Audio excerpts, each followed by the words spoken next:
Olá, você protagonista que está nos assistindo ao vivo, está nos assistindo gravado a mais um encontro. Hoje estamos com um convidado, que é o nosso querido Juliano Kimura, que vai falar um pouco sobre as redes sociais e os pequenos negócios, como isso é importante. A gente se conhece já há alguns anos, né, mas mais recentemente ele lançou o livro secreto das redes sociais, que é incrível, e eu ainda fui apoiador no projeto de crowdfunding do Card Game, do Digital Marketing, que é uma ferramenta muito legal para planejamento de estratégias de mídias sociais. Então, muito obrigado, Juliano, por ter aceito o nosso convite de estar aqui compartilhando teu conhecimento com os protagonistas. Paola, quer dar as boas-vindas para o Juliano? Juliano, seja bem-vindo. Obrigada aí por compartilhar, por estar aqui com a gente. Estamos Muito curiosos obrigado. e ansiosos. É uma honra mesmo poder falar. O Marcelo, que é um super parceiro, sempre está acompanhando e a gente sempre está junto aí nessas empreitadas, né? Bom, pessoal, é uma honra estar aqui com vocês e estar podendo falar um pouco da experiência desse universo de empreendedorismo, né? Não sei até que ponto o Marcelo já me apresentou para vocês. Não, mais ou menos. Eles receberam um post em que conta toda a sua história, né? Eu contei para eles rapidamente que a gente se conheceu quando tu prestava serviço para o Facebook, lembra? Exato. Fazia palestras e tudo, mas eles sabem que você é um cara que há muitos anos... Quando você começou aí, Juliano, nessa... Nossa, eu comecei com redes sociais, pessoal, desde a época de 2004, 2005, tá? Nessa época, as primeiras empresas a estarem usando as redes sociais para negócios foram as empresas de games. E em meados de 2004, eu trabalhei na Level Up Games, que é a primeira publisher de jogos online no Brasil. Né? E curiosidade, a primeira função de community manager, né, e de redes sociais, ela surgiu nessas empresas, né? Porque eram as empresas que mais movimentavam e na época não tinha nada de Facebook, era tudo Orkut, né? Então era comunidade, gestão de comunidade, você tinha as comunidades oficiais em cima das empresas. Então, em meados de 2004, eu já comecei a trabalhar com redes sociais, né? E já naquela época a gente já falava em comunidade. Se vocês pegarem hoje as últimas palestras do Facebook e também de 2018, nesse ano principalmente, o pessoal está falando muito de novo sobre comunidade. Né? Se você pegar as palestras do F5 e alguns especialistas, a comunidade voltou muito forte, porque hoje quem faz o valor do conteúdo são os usuários. Né? Então, você criar pessoas que elas trabalhem por você, né? Essa é a sua maior força. E hoje o Facebook ele tem cada vez mais alimentado essa cultura de comunidade, porque curiosidade, dentro do Facebook, na época que eu estive lá, eles realmente disseram e eles assumiram assim dentro da nossa equipe ou onde eu trabalhava ali, que a cultura dos fãs foi um tremendo erro estratégico, tá? Porque teve uma época, sim, que se vendia muito a cultura de falar, não, você tem que alimentar os fãs, você tem que ter uma quantidade de fãs maravilhosa, e você tem que investir em ter páginas com muitos fãs. As curtidas, principalmente, nas páginas, né? Exatamente, essas curtidas na página. Isso foi um erro estratégico que anos depois o Facebook acabou pagando por esse erro, né? Porque o que acontece? Você tinha páginas com 2, 3 milhões de usuários e que não alcançava ninguém. Né? E isso foi um erro, e aí eles tiveram que voltar e comunidade voltou muito mais forte. Tanto que hoje, né, se você for ver, eles criaram agora uma função que permite você estar colocando grupos junto com a página, né? Você já tem uma conexão de grupo com página. A gente tem hoje nos protagonistas um grupo vinculado à nossa página, em que o grupo é bastante ativo mesmo, assim, né? E esse é o maior valor, né? E hoje, por exemplo, muito do que eu mostrei no livro, muito do que eu mostro no meu dia a dia, a gente fala muito sobre uma palavra que é importantíssima em relação à comunidade, que é empoderamento, né? Você dar poder para que a comunidade em si ela tenha mais autonomia, mais mobilidade e para que as pessoas possam fazer mais para a comunidade. Né? Então, eu tenho vários exemplos, acho que a própria iniciativa do Meu Sucesso, e todas essas iniciativas que você pode multiplicar o conhecimento para que outras pessoas possam passar isso para frente, isso empodera uma rede que empodera outras pessoas, porque quando você passa o conhecimento para outra pessoa, você não fica sem o seu conhecimento. Né? Ele é um bem de eu considero, e quem, acho que talvez o Marcelo também considera, e várias pessoas consideram, é que o conhecimento é um bem abundante, ele não é escasso. Né?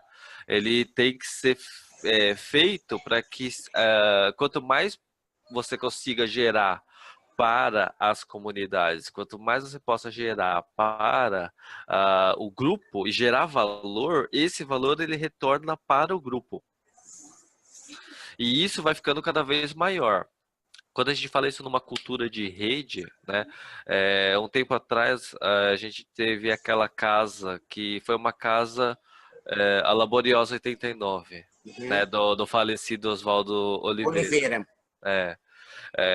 Ele criou uma casa, ele alugou uma casa, e nessa casa ele disse: essa casa pertence a todos, e todo mundo é dono.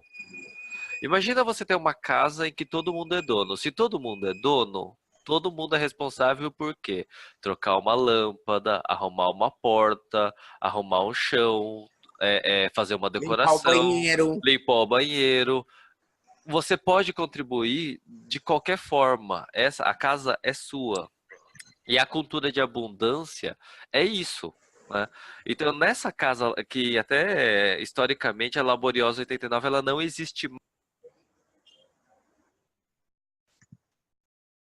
Oi, cortou só para mim? Não. O Juliano, Pronto, você voltou. foi no botão mute. Acho que voltou aqui. Não, foi só no mute que você apertou. Você estava falando da Laboriosa 89. Isso. A Laboriosa 89, ela acabou sendo uma experiência que traduz o que a internet deveria ser. Tá? A internet ela é um ambiente colaborativo de abundância em que todos são donos desse ambiente. Só que não é todo mundo que faz a faxina. Né? E esse é o grande problema, né? Porque a gente tem que ter o mínimo de regras, o mínimo de bom senso. A gente não pode pedir bom senso para todas as pessoas, porque isso não existe. Tipo, o bom senso é diferente para cada pessoa.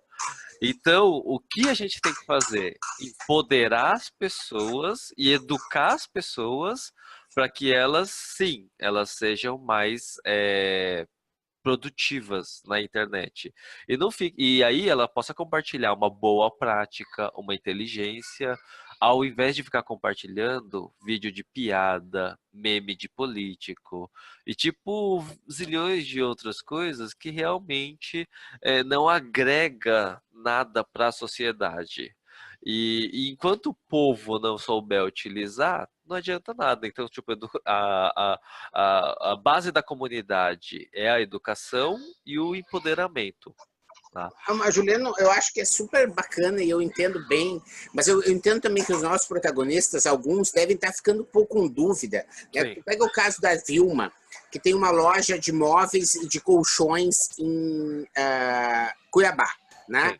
Ou o João, por exemplo, está ali com a mãe dele, ele tem uma lavanderia, sabe? Como que esse conceito de comunidade se aplica na prática para uma pessoa que tem um pequeno negócio? Sim.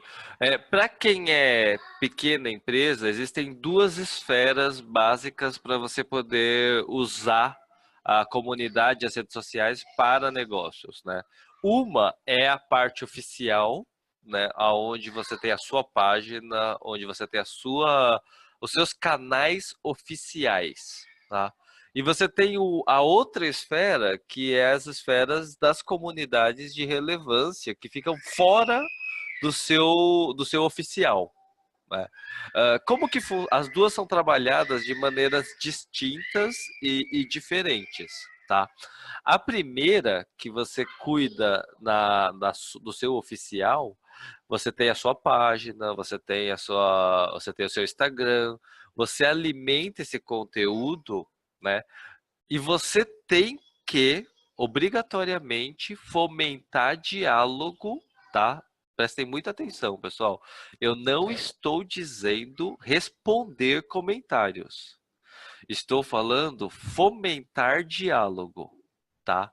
Isso aumenta em mais de 70% o alcance orgânico das publicações. Por quê? Porque o combustível básico das redes sociais é a interação, é a comunidade, é o comentário, a curtida. Só que para você fazer isso acontecer, vamos supor, tá? Um bom exemplo. O cara vira e fala assim: Nossa, gostei muito desse móvel, achei ele muito bonito. Aí você responde no comentário: Obrigado, valeu. Tipo, você matou A a conversa. discussão. E, infelizmente isso, a maior parte das pessoas fazem isso, né? Tipo, o cara fala assim: Nossa, comprei um móvel muito bonito, fui muito bem atendido lá. Aí a resposta nas redes sociais: Obrigado. Tipo, você matou a conversa, você matou o diálogo. E que tipo de resposta você poderia dar, Juliano, assim, do tipo, para que você gostaria desse móvel? Ou que tipo de pergunta poderia ser feita para estimular a conversa? Sim.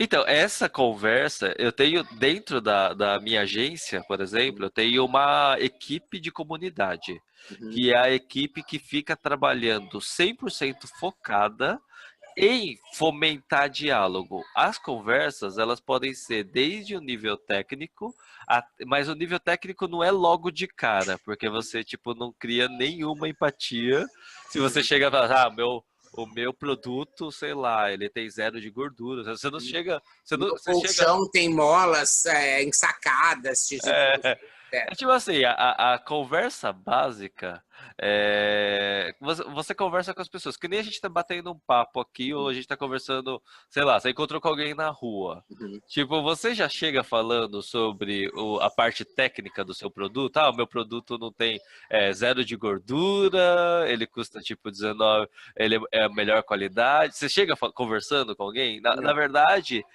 o fomento de diálogo é um bate-papo que você precisa ter o que a gente chama de empatia. Então, a pessoa, você tem que trazer ela para a conversa, e a gente chama isso de real interesse no usuário, tá? Porque você tem que ter um autêntico interesse em, por exemplo, a pessoa perguntou, vamos supor que a pessoa elogiou o seu móvel, ou gostou, sei lá, do seu sofá. Aí falou assim: Nossa, que legal, ah, você está usando ele para assistir Netflix? O que você tem feito mais? Você almoça nele, assiste Netflix? Você tem que criar uma pergunta que esteja dentro do universo daquela pessoa, nem que seja, por exemplo, você fala de onde? Tipo, é super superficial. E a conversa, ela sempre tem que conversar, porque assim, você tem uma pirâmide, tá? Uhum. Essa pirâmide, você tem a base e você tem a ponta. A ponta é sempre o mais técnico Uhum. e o mais pesado de informação ou de profundidade, né? E você tem a base, que é o mais superficial. Todos os diálogos, nesses casos que você não conhece a pessoa, então você não pode ir com profundidade falar com a pessoa. Então você tem que sempre começar da base da pirâmide, que é você perguntar: e aí, você fala de onde? Você mora em que bairro? aí chove muito, tem garoa. Você tem que ir alimentando e construindo uma conversa, como se fosse um bate-papo da sala do UOL, sabe? Tipo, uma coisa que você tá conversando e conhecendo a pessoa de verdade. Eu acho que talvez a melhor recomendação para isso seria usar os comentários como uma sala de bate-papo, Uhum. né? Porque é isso, né? Você quer manter a pessoa naquele diálogo o tempo todo. Pimenta, eu teve casos assim de eu pegar posts que a gente tinha pouquíssimo alcance e a gente criou conteúdo interativo, as pessoas comentaram, e quando a gente começou a fazer esse diálogo, eu tenho até uns gráficos que depois eu posso mandar para vocês de um resultado que a gente teve em que. Ah, eu tenho aqui, eu vou mostrar. E aí eu mando para vocês depois, Legal. tá? Que é o seguinte, né? É, esse daqui é um gráfico que mostra o quanto ele aumenta de orgânico, né? Então ele vai, não sei se está dando para ver. Tá deixando a maior, dá para ver sim. Então assim, ele tem, tá vendo que a bolinha ele vai deixando de ser rosa e vai passando a ser verde? Uhum. Aquela bolinha verde é o alcance orgânico. Ele passa aqui, de alcance orgânico, ele vai de 100 mil para 100.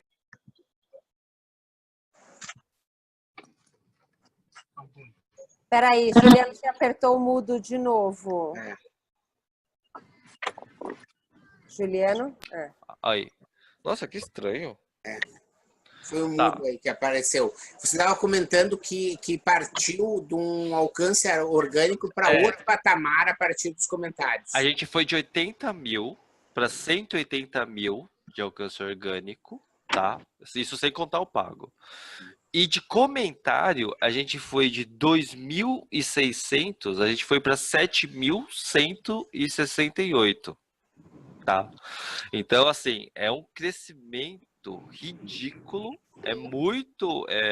a quantidade é muito grande de pessoas, e eu posso ainda arriscar dizer que é quase tão bom ou melhor você fazer o trabalho de comunidade, de fomentar diálogo, do que fazer o impulsionamento. Não estou dizendo que você não deva fazer o impulsionamento. É importantíssimo que você faça, sim, impulsionamento, e eu falo mais, de todas as publicações, tá? Porque, e aí eu falo isso também no livro, que é muito importante, tá? Você está lá na sua empresa, você está lá na sua pequena empresa, fazendo conteúdo, tá?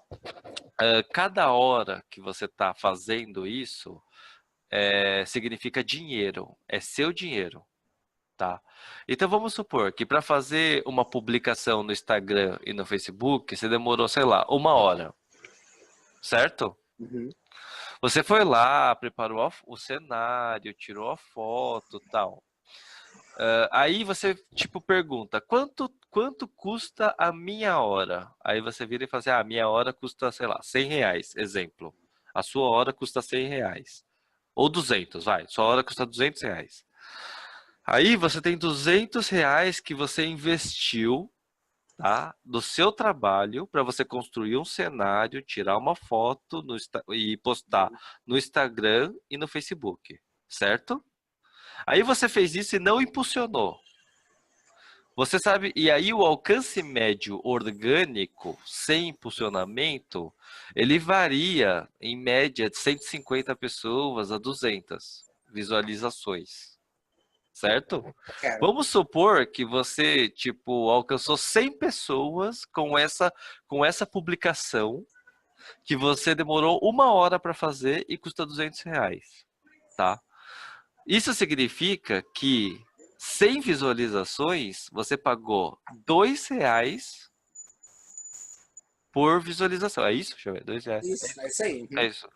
2 reais por visualização.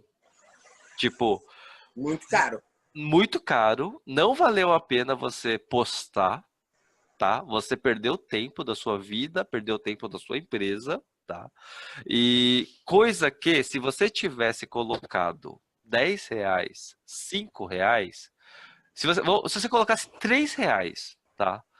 E R$ 3 você paga, e o custo no Facebook pode ser pago por CPM, custo por milhar de visualização, tá?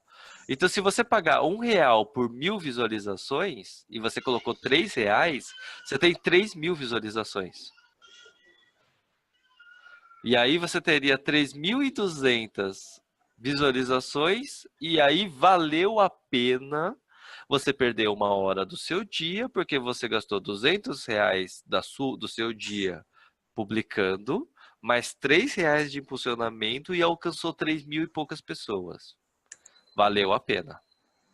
É Tá. uma lógica muito bacana, mas tem que ter, né, essa cultura da medição, né, Juliano? Sim, É um pouco, sim. né, a gente estava conversando com a Vilma um pouco antes, que a Vilma, quando a gente se conheceu, antes dela entrar nos protagonistas, Sim, sim. ela tem 6 lojas, para te entender, em Cuiabá, de móveis e de colchões. É uma rede, né? Legal. E eu entrei no Instagram dela e disse para ela que ela precisava rever, porque assim, só tinha tipo oferta, sabe? Sim. Colchão, Sim.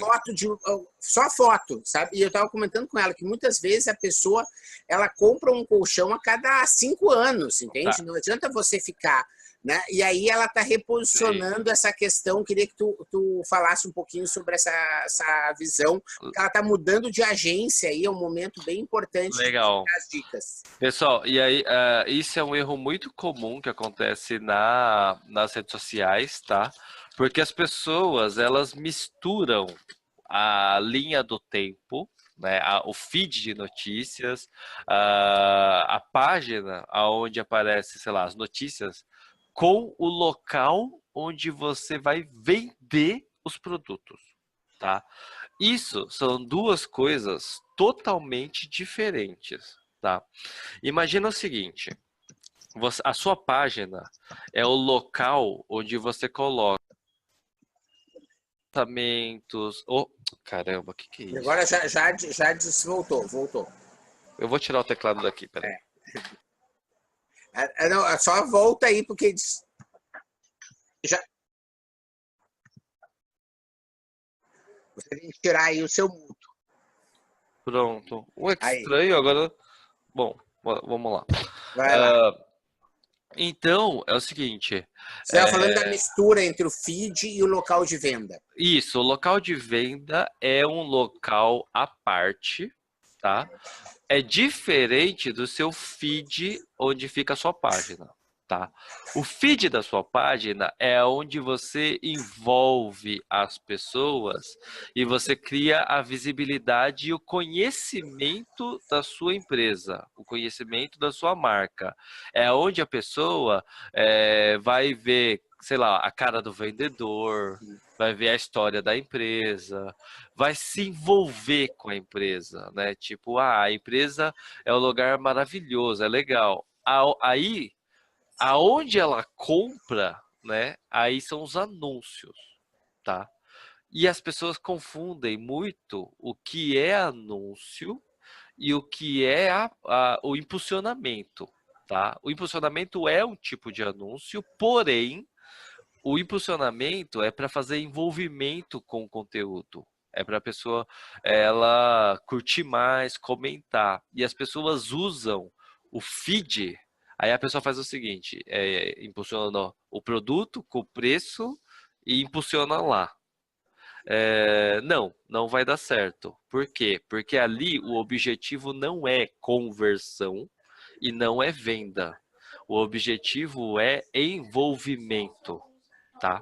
Ali, muito legal. Tudo que você impulsiona lá, o objetivo é envolvimento. Quando você faz impulsionamento de publicação, já está definido lá no tipo de anúncio, envolvimento, relevância, consideração por comprar o produto. Quando é conversão, você vai para uma outra esfera. né? Eu posso compartilhar minha tela aqui? Pode, é no botãozinho verde, share, né? Só mostrando aqui, pessoal, tá te achando aí, Juliano? Legal. Aqui no livro tem essa ilustração, tá vendo? Olha só, em que ele mostra aqui, ó, tá vendo? Quando você bota o conteúdo sem impulsionar, você tá botando uma gota no balde, que daí essa gota só vai fazer ação com os seus amigos, tá bom? Quando você impulsiona, tá vendo o conteúdo, ele diz que é como se você botasse um jato de água, né? Ao invés de ser uma gota que vai criando pequenos círculos, quando você bota o impulsionamento, é um jato de água que esse conteúdo acaba espalhando para muito mais gente. O que ele está chamando a atenção que isso impulsionamento para conteúdo e não para produto. Aí ele está mostrando agora a tela aí para mostrar algumas... Vocês estão vendo minha tela? Aham. Tá legal. Bom, eu estou aqui na minha tela do meu gerenciador de negócios, onde eu tenho as minhas campanhas da minha empresa, da minha agência. Vocês podem ver que eu tenho vários gerenciadores, né? Aí, quando eu estou criando um anúncio, a primeira coisa que tem aqui, ó, vocês podem perceber que eles têm 3 objetivos, tá? Reconhecimento de marca. Então, tipo assim, esse aqui é o primeiro impacto. A pessoa nunca viu a sua empresa, tá? Ela vai conhecer agora. Normalmente esse objetivo aqui, ele é tipo, eu tenho um apelido para esse objetivo, que é o espalhar merda no ventilador, tá? É tipo assim, você joga e ele vai pegar o máximo de pessoas possíveis, tipo, o máximo, ele vai espalhar o máximo, tá? O segundo é a consideração da compra. Ele ainda não é a venda. Então, você pode ver que o envolvimento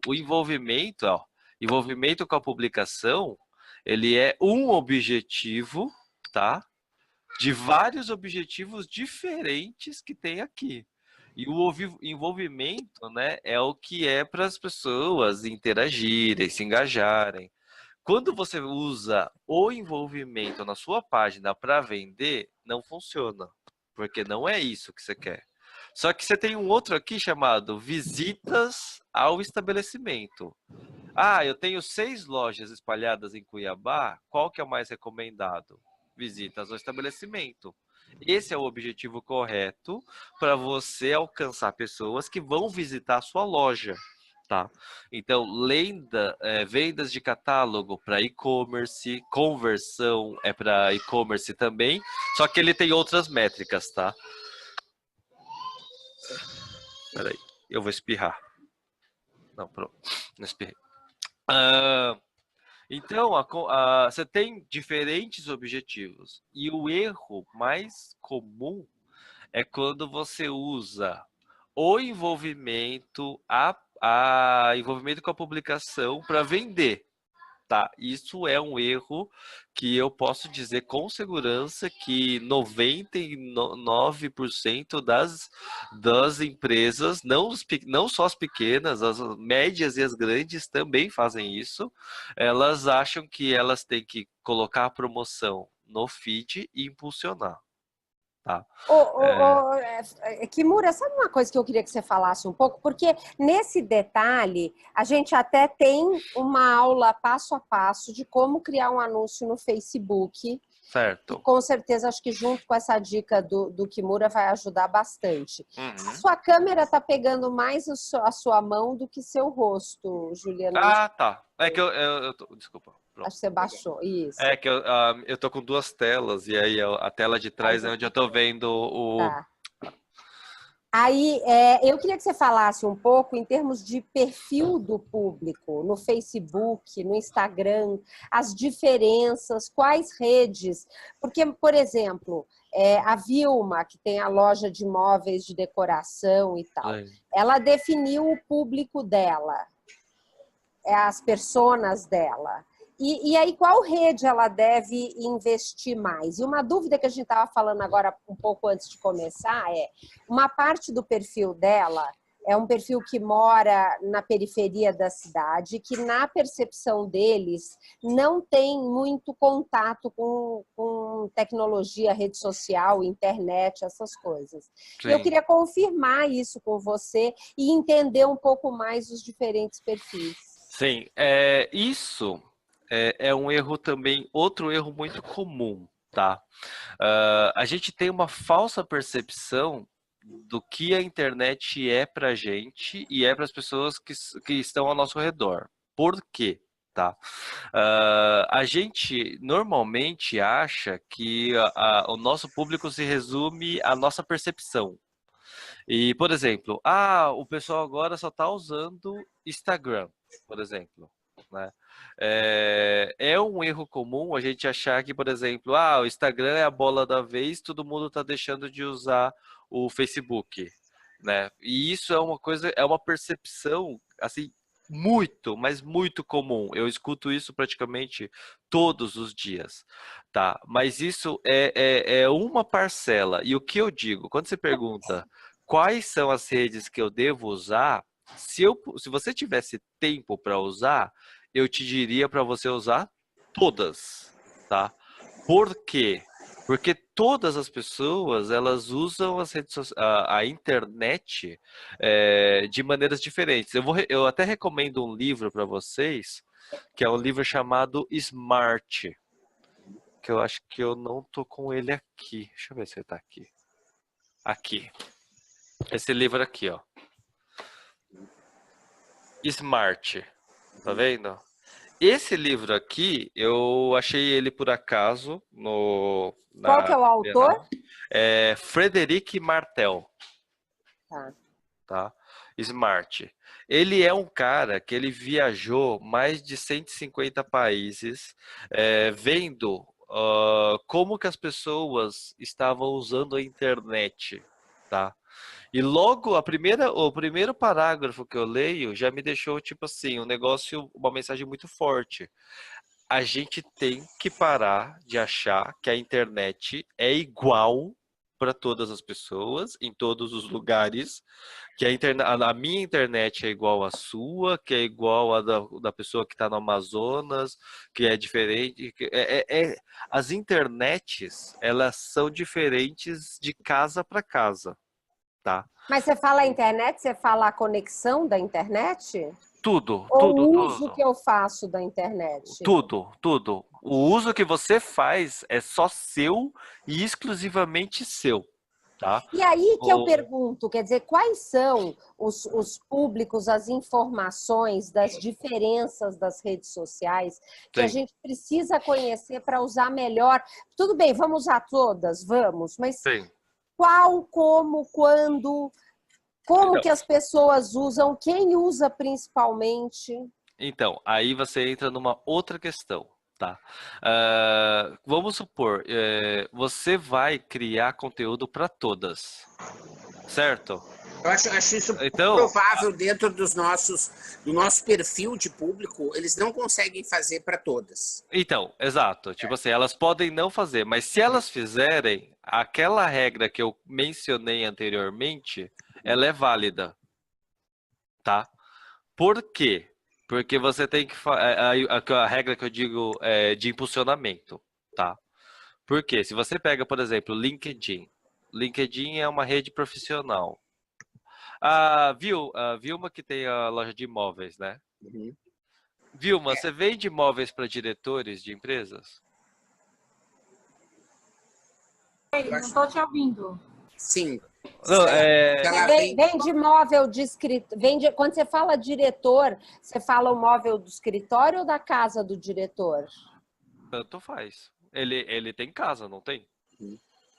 O perfil de clientes deles é um perfil mais popular. Me corrige, Vilma, se eu estiver errada. Mas, não, tem o público popular, mas também tem público classe A. A questão. Acaba abrangendo todos os públicos, eles entram na loja, compram com a gente também. Sim. A questão é a seguinte: onde eu quero chegar, tá? Então, digamos que sim, a resposta é sim. É sim. Há diretores que compram na loja. Tipo assim, que assim, a questão é, o meu público está no LinkedIn ou no Facebook? O seu público são as pessoas que trabalham. Eles são analistas, são diretores, são... Aí, você usar o LinkedIn ou usar o Facebook, é tipo você me perguntar se eu vou usar a Record ou eu vou usar a Globo, tá? Porque, na verdade, tem pessoas ali que podem comprar, sim, os produtos da Vilma. Tipo, toda vez que você exclui um canal, você está excluindo um universo, tá? Então, se você tem o Facebook é a bola maior, certo? Aí você tem, tipo, as outras esferas menores. A esfera do LinkedIn, a esfera do Pinterest, a esfera do Twitter, a No esfera Instagram. do Instagram. A do Instagram é tão grande quanto a do Facebook, né? Mas ainda assim é menor, tá? Se você pegar a quantidade de número de usuários, ele é inferior em, talvez... acho que a última vez que eu vi, ele era menos que a metade. Agora ele já está um pouco maior. Então, assim, essas esferas, elas são esferas e são canais de comunicação. Se eu pegar e impulsionar em todas elas, você está fazendo, sabe o quê? O famoso mix de publicidade, tá? Lembra o mix de publicidade que você fazia no marketing anterior, né? Uma versão antes? Você tinha o mix de publicidade, que era você fazer o quê? Vou comprar mídia na revista, no jornal, na rádio. Vou comprar em diferentes canais, porque nos estudos de marketing diz que você só tem recordância de marca se você consegue impactar as pessoas pelo menos 3 vezes em 3 mídias diferentes. Tá? Isso tá em qualquer, no livro do Kotler, tipo, é básico. Tipo, você tem essa taxa de recordância, você tem, é um mix de publicidade e trabalha com isso. Porque a pessoa tem que ter visto você em mais de um lugar, em mais de um canal. Tá? E aí, as pessoas, quando você compra publicidade, tipo, se for no LinkedIn, se for no Pinterest, se for no Twitter, a gente está falando de pessoas. E não é que não são públicos. É diferente. Porque a segmentação, ela existe em todas essas plataformas, em todas essas mídias. As soluções de publicidade, elas são criadas para ser inteligentes em todas as mídias. Então, vamos supor que seja o caso da Vilma de vender para só analistas, né? Porque, sei lá, o público é mais baixo, né? Você tem lá, assim como no Facebook, lá no LinkedIn você vai ter geolocalização, você vai ter, tipo, cargos e funções. Acho que família não tem, mas, tipo assim, dados de Renda. família, né? Renda, né? Tipo, você consegue segmentar por renda por questões de faixa de cargo e função, né? Então, existe uma série de filtros. O que eu digo sempre que você exclui um universo, você está excluindo um percentual de possibilidades para o seu negócio, tá? Então, assim, eu entendo que não temos força e tempo suficiente. Verba, na verdade. Verba. Que aí é aí que tá. Por isso que existem as agências, né? Tipo, a gente faz um mix de publicidade, vê aonde está convertendo. Às vezes, você tem surpresas, tipo, ridículas. Por exemplo, o Pinterest converter, às vezes, mais do que o Instagram, ou converter mais do que o Facebook. E isso pode acontecer. Tá? E ainda em taxa de conversão, às vezes o investimento infinitamente vezes inferior. Por exemplo, eu dou outro exemplo muito interessante. A gente fala de Google Ads, certo? Só que as pessoas lembram que tem o Bing Ads, né? O Bing é um outro buscador. O Bing é outro buscador Microsoft. que é da Microsoft. Ele é embarcado pelo Internet Explorer, ele é embarcado por todos os devices da Windows e existe um percentual, que eu não me recordo exatamente qual que é esse percentual, de pessoas que não buscam no Google e buscam através do Bing. Tá? É disso que eu tô falando, porque são canais, porque são, na verdade, quando você exclui um canal desse, às vezes no Bing, tipo, você vai fazer a mesma campanha, só que você vai investir muito menos, só que pelo fato de ter uma concorrência muito menor do que no Google, o leilão lá, você vai pagar, tipo, ridiculamente mais baixo. Então, tipo assim, a gente tem que entender o marketing digital como filtros em todos os canais, tá? Esse é o maior poder dos Mas canais para digitais. conseguir fazer uma otimização realmente de mídia como essa, Sim. precisa ter uma agência, né, Juliano? Porque você não consegue fazer sozinho. Eu tive esses dias com uma palestra do Neil Patel, que ele estava falando sobre aqueles anúncios do Gmail lá em cima, né? Que também custam Sim. quase nada, né? Quem usa Gmail tem uma linha lá em cima que aparece de anúncio.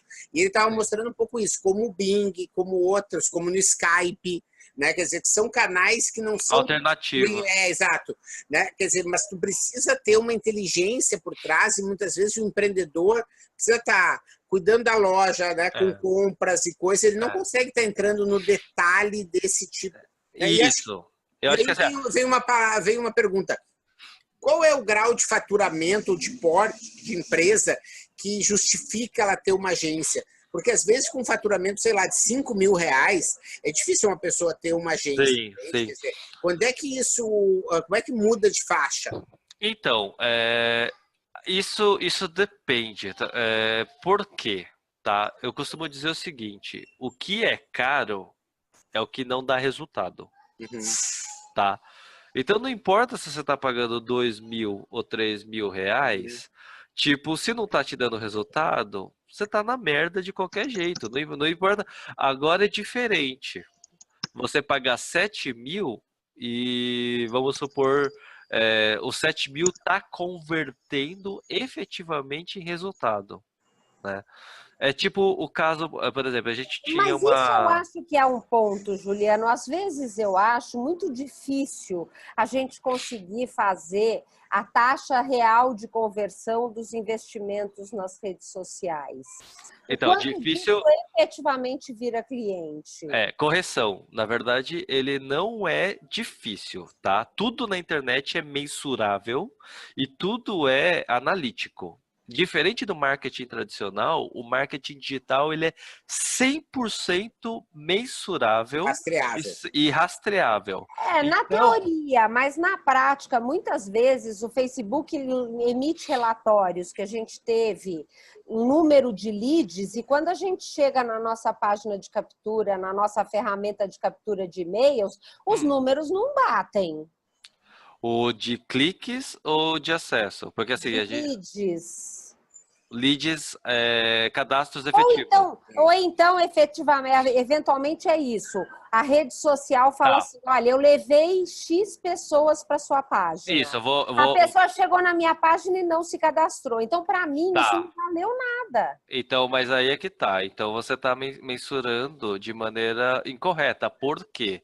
Se você colocou o pixel de conversão na página de leads, o Facebook vai entender que se ele levou o cara até a página de cadastro, isso foi considerado a missão dele, tá?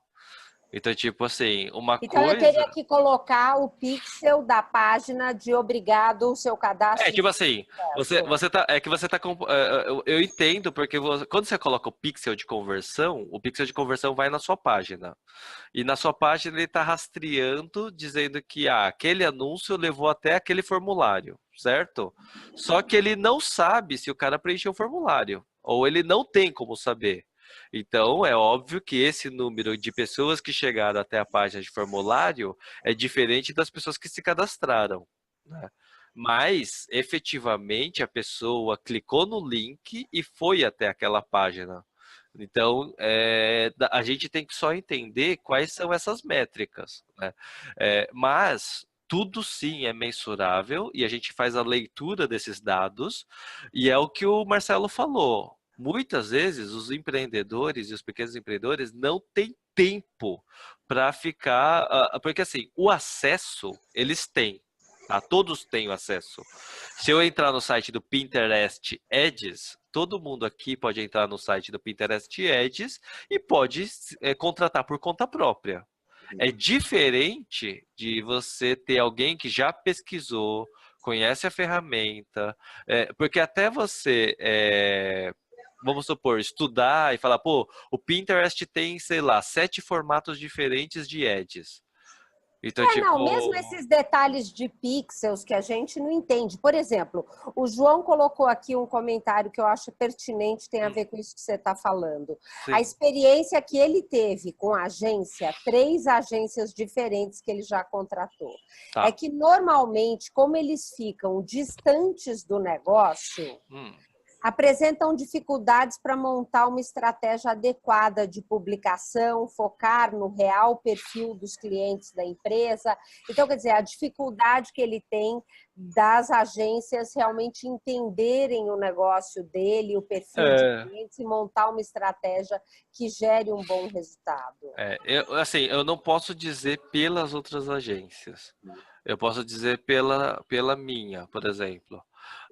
Hoje, a gente tem um trabalho que, assim, em 6 anos, por muito tempo, eu ganhei e perdi contas, né?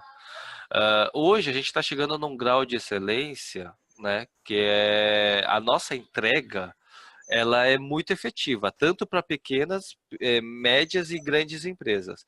A questão principal é que quando você pega uma agência, e eu posso falar com segurança que as agências, mesmo as mais especializadas de São Paulo, elas ainda não fazem um uso completo. Eu mesmo, a própria Trianon, a gente não faz ninguém, é muita pretensão a gente dizer que a gente faz tipo o uso de 100% das ferramentas da internet, né? Isso nunca vai existir. Você pode ser especializado em várias ferramentas. Tipo, a nossa especialidade em si é Facebook e Instagram. Facebook porque eu trabalhei lá, né? E Instagram porque é da mesma plataforma e Google porque a gente aprendeu mesmo fazendo o trabalho no dia a dia e nos cursos. Mas você pegar uma agência e a maior parte das agências ainda não sabe como apresentar os resultados, né? Tipo, por exemplo, eu vou te dar um exemplo muito banal, muito simples, né? Às vezes as pessoas, quando estão trabalhando com a agência, elas não sabem o que está sendo executado pela agência. É isso que eu ia chegar, sabe? Eu acho que esse assunto, João, Paola, Juliano, ele é um assunto bem complexo, porque às vezes também a forma como o cara pede para a agência é uma coisa que pode dar errado. Sim, né? Sim. Às vezes o próprio essa falta aí de comprometimento, o cara quer uma agência que é muito barata. E aí essa agência, às vezes, é o barato que ele está falando, que não dá resultado, porque o cara não conhece o mercado. Existe uma terceira questão que é a empresa precisa ter algo de diferente, precisa ter algo de conteúdo, vamos dizer assim, para poder ir para as redes, né? Quer dizer, ela tem que fazer alguma coisa que tu chame atenção de alguma maneira, porque senão não adianta, se o cara faz o mesmo, difícil você conseguir. Então, são vários fatores que precisam ser analisados no sentido de conseguir entender, né? Porque a agência ela tem uma parte aí da estratégia e de tudo que o próprio empreendedor precisa saber para ser melhor contratado, não acha? E Marcelo, você caiu num ponto muito importante, importantíssimo, que é o seguinte: alinhamento de expectativa e entrega. Tá? Sim, isso acontece muito comum, e aí tem muito consultor oportunista que vai cobrar, sei lá, R$500, R$1.000, sei lá, para fazer uma coisa tipo simples, assim, tipo, mas assim, postagem. Mas aí é uma questão que é o seguinte: o que a empresa quer, tá, é diferente do que a empresa precisa. São duas coisas, tipo, totalmente diferentes. Tipo, o empreendedor pode pedir, eu quero postagem todos os dias.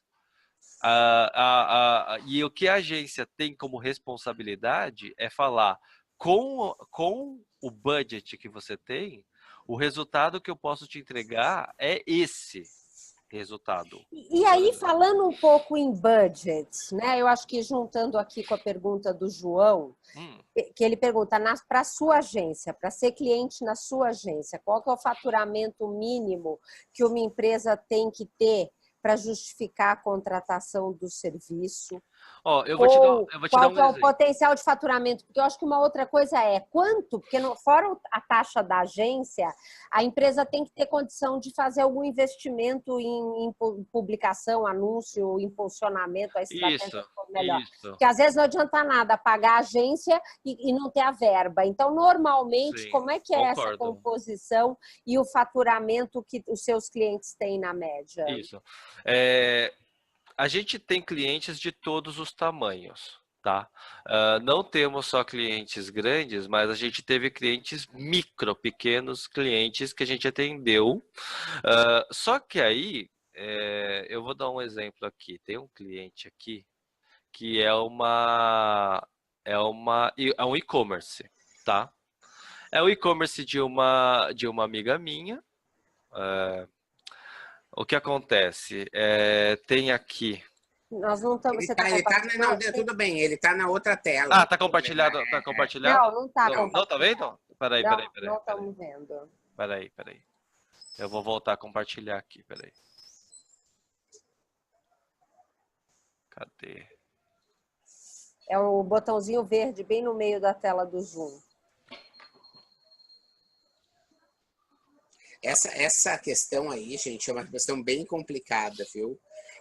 Viu, eu respondendo da minha forma aí, viu, João? Tu tem que ter definir exatamente, né? Quer dizer, quanto você pode realmente gastar, e isso que o Juliano falou é legal, porque às vezes o cara quer conversão, mas ele compra um orçamento que é 3 postagens por semana. 3 postagens por semana não é conversão, é 3 postagens por semana. Eu não estou me comprometendo com a conversão, entende? Exato. Né? E assim, aí que entra a questão, tipo assim, o que o empreendedor quer e o que o empreendedor precisa, tá? Vocês estão vendo a minha tela aqui? Ainda não? No share, no verde, tu tem que apertar no verde, share. Escolher qual é a tela, ótimo. Foi? Agora deu. Tá, vocês estão vendo aqui, o que acontece? Esse daqui é um caso de uma loja de roupa, de um e-commerce, tá? É um e-commerce pequeno, não tem, vocês podem ver que o investimento aqui foi R$500, né? E eu cobrei, acho que 3 horas de trabalho só para configurar. Tipo, foi 700 e poucos reais, tá? Só que aí, olha só o resultado da campanha, né? Você tem aqui... Opa, peraí que eu preciso aumentar, estender o...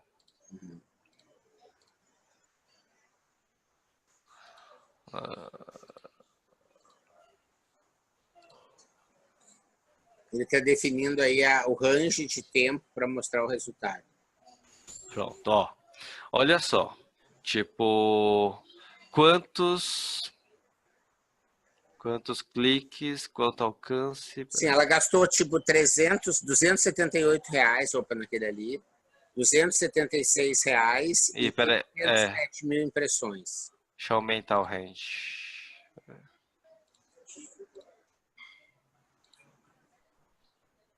Legal. Muito bom ver números reais assim para a gente poder ver. Peraí, não tá pegando ainda o total. Vamos ver, de fevereiro põe até hoje. Então, quando você fala que você cobrou 720 para fazer a configuração e essa campanha ficou no ar quanto tempo?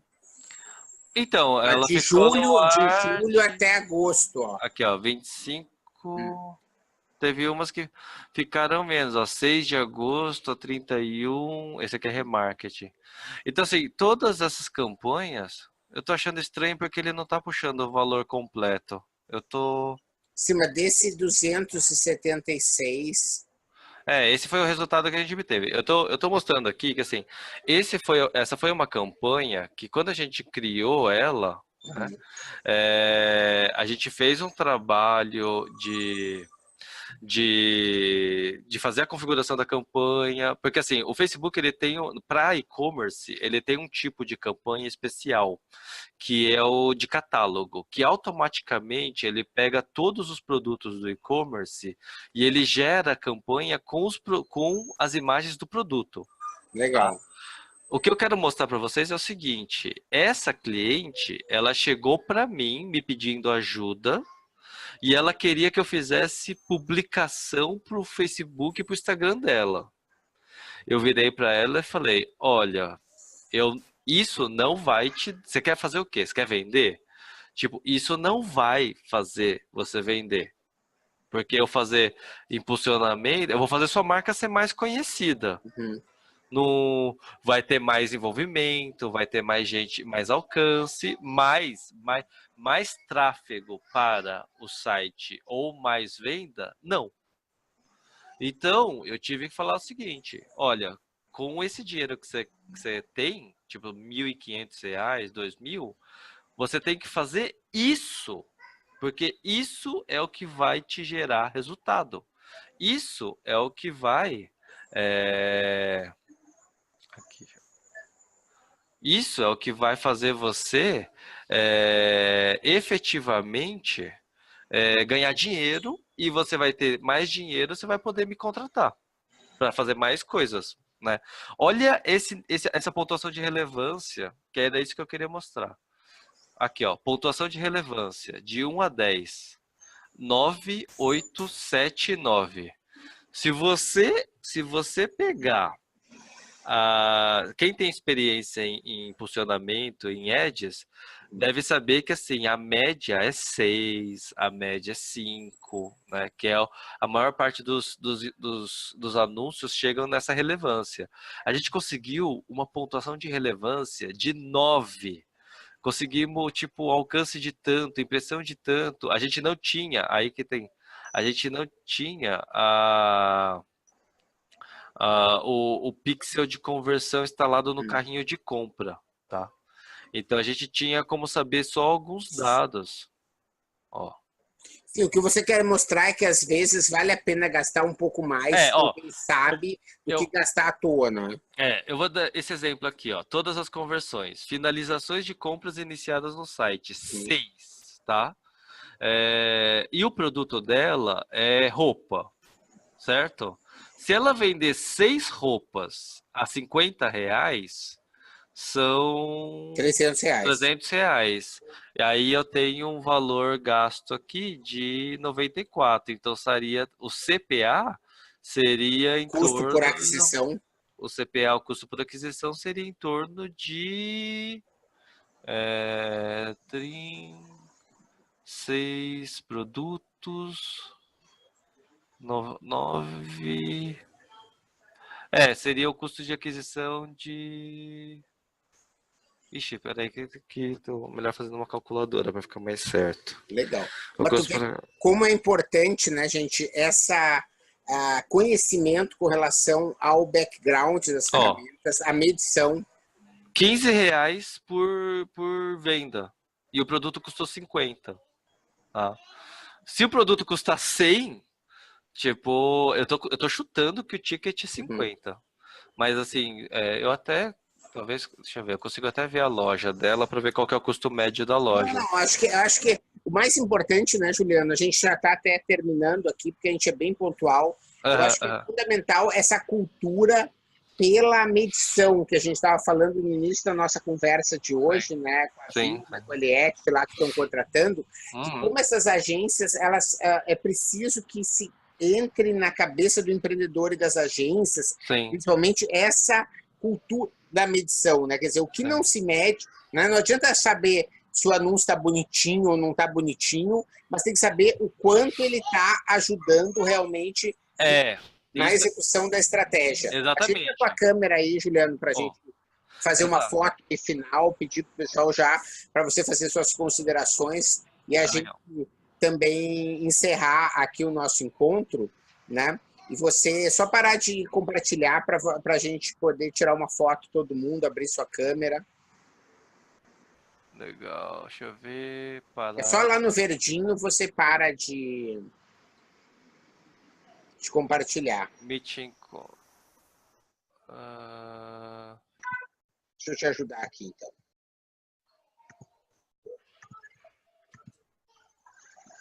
Eu paro aqui, daí eu parei e voltei. Perfeito, ótimo. Legal?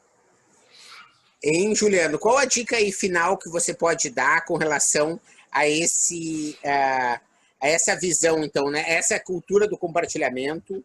A gente viu aí a questão da importância do engajamento e da comunidade no início, né? Não confundir conteúdo com venda de produto, né? E qual aí a sua dica final aí para a gente encerrar? Peço para todo mundo aí abrir sua câmera para a gente tirar mais uma foto final, enquanto o Juliano dá suas considerações. Tá, pessoal, assim, marketing digital, ele não é um bicho de sete cabeças e ele é uma ferramenta que pode ajudar praticamente todos os empreendedores, né? Eu aprendi que todas as empresas, elas têm necessidades diferentes, tá? Então, quando eu falo da questão de o que as empresas pedem é diferente do que elas precisam, a gente precisa ter responsabilidade sobre o que as empresas precisam e não o que elas querem.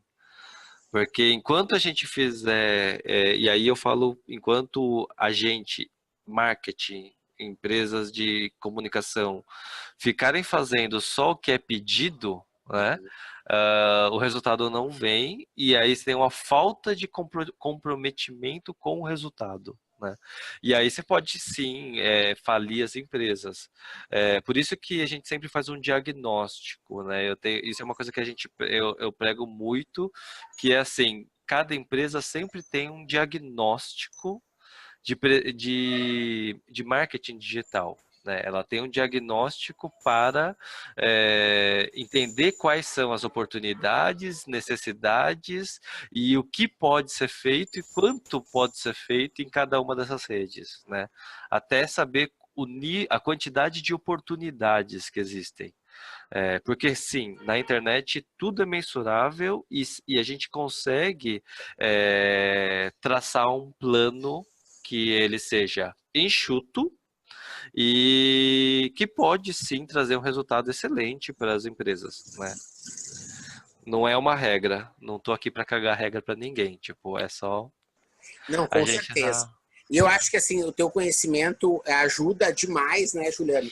E eu queria, hoje o livro está à venda da Cultura também, não é? Cultura, Saraiva, Curitiba, tá também no Amazon, tá na Amazon, né? Isso. E é o livro, assim, ó, tudo que ele falou aqui com relação a essa história do compartilhamento, né? Ele é bastante ilustrado, né? Ele tem várias dicas aí, né? Tem uma linguagem bastante acessível, né? E é mais um conhecimento, né, pessoal, para que vocês possam se apropriar. Esse assunto das redes sociais, eu acho que é sempre bom lembrar, ele não é mágica.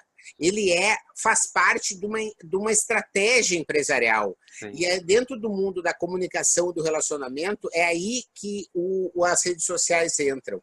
E elas podem ser uma parceira muito importante, desde que você saiba exatamente o objetivo que você está buscando, né? E o profissionais como o Juliano, né, só vem engrandecer aí nosso mercado aí como palestrante, como escritor, como professor que ele é. Né? E eu agradeço demais a presença dele aqui com a gente hoje, trocando essas informações. Eu que agradeço a oportunidade, Marcelo. Pode contar para mim, comigo, com o que você precisar, eu estou disponível. Legal, muito obrigado. Obrigada. Aí. Olha, pessoal, só para lembrar, tem a avaliação do encontro, que é muito importante para nós. Cláudia já colocou o link. Clica lá, dá o seu feedback, que ele é super importante. Legal? Na sexta-feira nos vemos aí na nossa reunião de acompanhamento. E um grande abraço. Obrigado de novo, Juliano. Até mais. Obrigado, pessoal. Até mais. Tchau, tchau. Tchau, gente. Tchau, tchau. Boa semana.